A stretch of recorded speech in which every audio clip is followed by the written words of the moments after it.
It's possible he was digging something up. It probably went something like this. Last night at this spot, there was something that Blaze needed to dig up. For that reason, he broke the lock on the back door and sneaked into the film lot. Using the hammer and shovel, he set to work. Why 3 spots, though?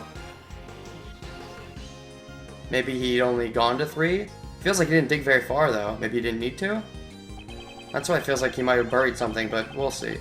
He placed the items he dug up into his bag, but before he could fill in the holes... Oh, so he already got the items he was digging for? What items would those be, then?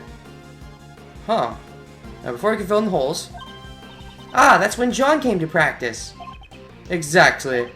Blaze panicked and had no choice but to hide himself in the Mozilla costume nearby. Gah! To think you could do so much from just a pair of dirt-stained gloves. However, all this is merely a possibility. So is your thing. Well, actually, you have the video from with Justine, so it's not just a possibility. Still no proof he was the one who was hiding inside that costume. For all we know, he might have left the scene once he finished digging. On the contrary, such proof does exist and can be seen in the video. Oh shit, really? When the video was recorded, Blaze was definitely inside the film lot. What? Though I can't blame Agent Lang for not noticing. The difference between the current film lot and the one in John's video. Oh, there was a bag of some kind, wasn't there? How does that relate to Blaze? Maybe if I see it up close, I'll know what I know what he's thinking. And with the state of Blaze's garage, it's all too clear that Blaze was still here. Oh, really? Oh, the bag! That bag in the freaking... right there. You see the one on the left? That's the same bag that's in the film lot. Okay, so... the question is, what is that bag used for? And... okay. Alright. Doesn't have to be, his bag necessarily, but that is the same bag. What proves that bag was still at the bag was still at the film lot when the video was recorded? This bag over here. Same one that was at, with Sebastian. It's a good thing they showed us that picture again, because I don't think that's in our evidence.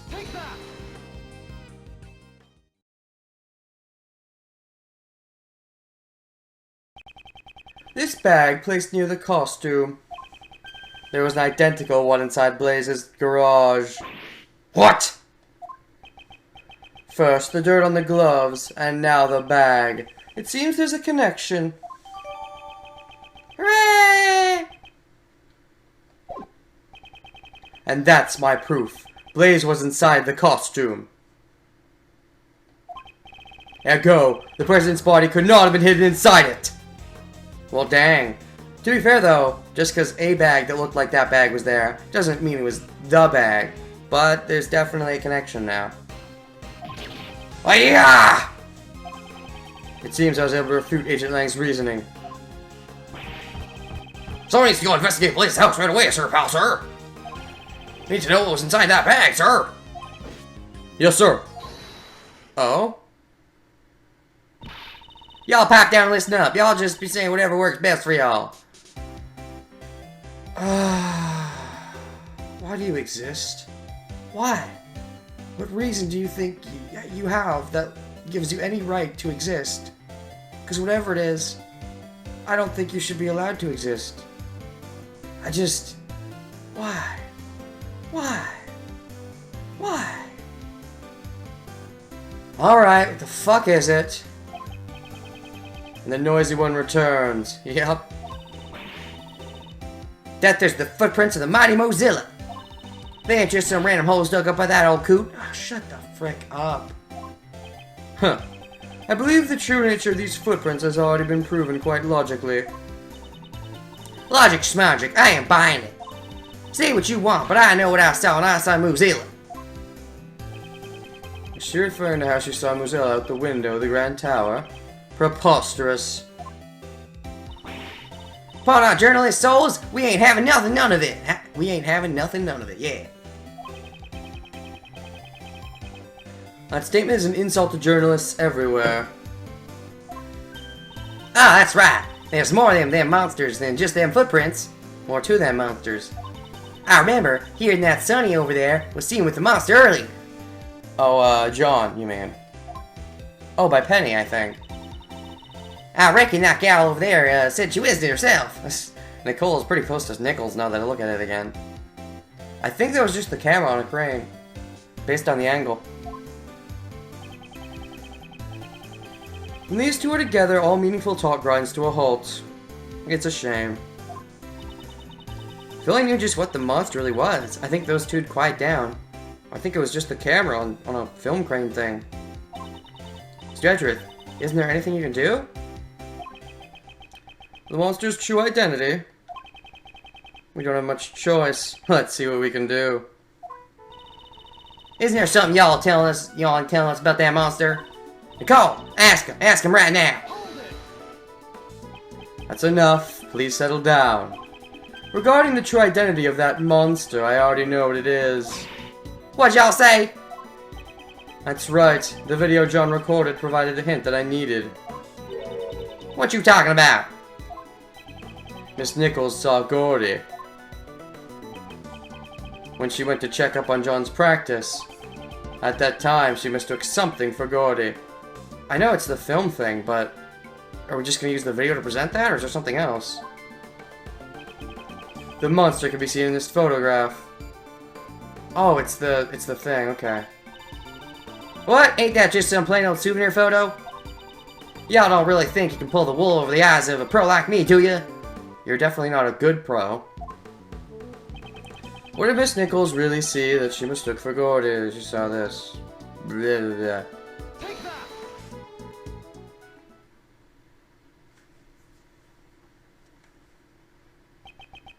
Naturally, Gordy's true identity was this camera crane.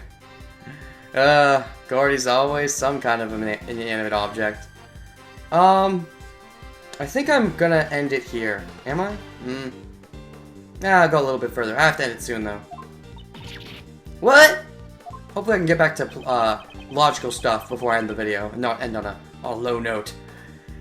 The video John recorded was shot from fairly high up. A shot from this position would be impossible without a camera crane. But there ain't no way Miss Nichols would mistake a camera crane for Gordy. It would be. She would if there was a sheet over it. I wonder about that. Miss Nichols. Yes? Earlier, you said the prescription for your glasses didn't match your eyesight anymore, correct? Ah, there we go. Yes, lately it seems like my eyesight's suddenly gotten a lot worse. Would you say that you weren't able to see Gordy very clearly in the dark? That's right. Its silhouette was all I could make out. Remember what Miss Nichols said? And I quote, its skin was really scaly, almost like a reptile. Camera cranes ain't got no flesh on it, let alone skin.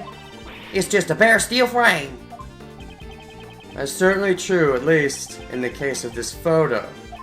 However, that night it did have skin. Y'all just doing whatever you can to get in the way of Big Scoop, ain't ya? No, you're just doing whatever you can to get in the way of our investigation. It was not my intention. But since I've come this far, it's time to put an end to your nonsense. Gordy's skin is right before our very eyes. Ah, yep. This is the skin of Gordy that Miss Nichols saw.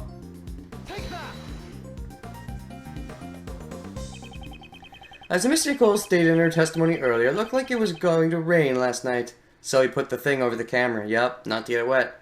Smart kid. Well, it never actually rained. John still covered the camera crane with a rainproof sheet, which to Miss Nichols looked like a monster's skin.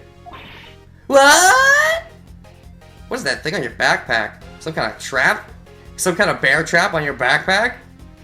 You always have it just in case? Never know when you're going to be in the forest and need it? Or just a bear's going to come after you if you're on your period or something? What? You gotta be kidding me. Isn't that right, John? Man, you saw through it all. Not bad, old man.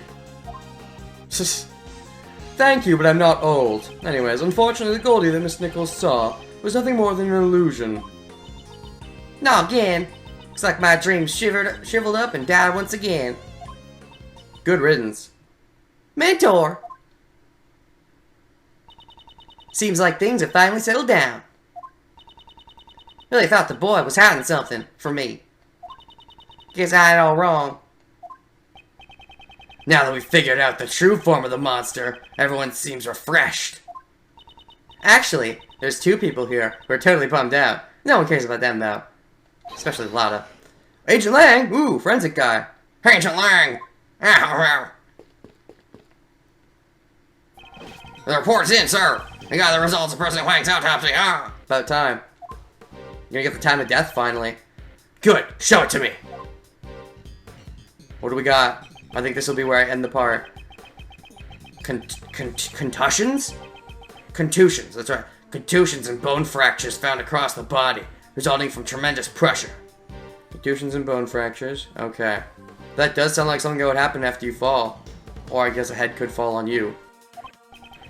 So, this was the cause of death. In other words, he was crushed to death. So, there we go, the head. I thought as much. Do we have a time of death? The yellow stain in his chest is currently under investigation.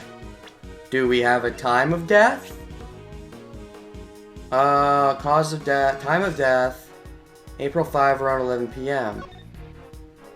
Ooh boy, Dajun Huang, age 58, gunpowder residue, was found in his right hand. So he shot somebody? The yellow stain in his suit is currently being analyzed. Constitution resulting from his pressure. So time of death was April 5th. What day are we at right now? I don't actually know. Are we on the 6th or the 7th? They'll probably tell us in a second. Seems that gunpowder residue was found in his right hand. Sunflower residue? I didn't know the president was into gardening. Gunpowder, not sunflower. No, gunpowder residue. Traces of it are left behind when a gun is fired. Since it has been found in his right hand, it's possible that the president fired a gun. Gun, huh? We didn't find any guns when we investigated this area. Unexplained gunpowder residue? I'll have to look over the autopsy report later.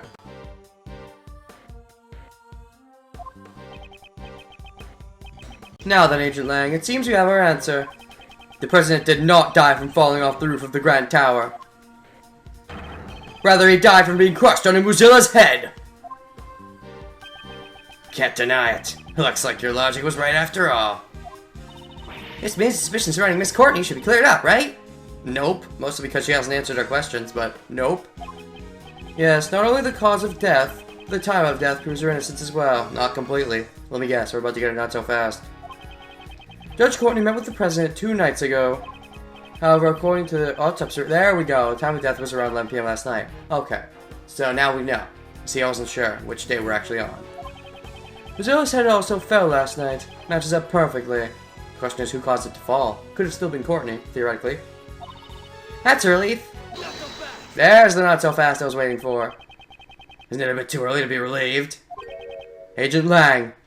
The president died after being crushed by the Mozilla's head. That I will admit. But the problem is, who was responsible for the falling head? Mozilla's head fell last night. And last night, the one who was at the film lot was... well, Blaze was there for one thing, but also John. What are you saying? Surely you're not implying... That's right. You killed him, didn't you, John? John Marsh! Really? You're gonna accuse John before Blaze? Doesn't that seem a bit iffy? But hey, I think this is a good spot to end it. I'll see you guys next time. Let's play String Investigations 2, Miles Edgeworth Prosecutor's Path Line. Until then, still an outro phrase, and actually I think I'll go forward one more frame just so I can get some music. Oh, there's no music either way. Then I'll end it on this frame. Yeah, see you guys next time. No outro phrase.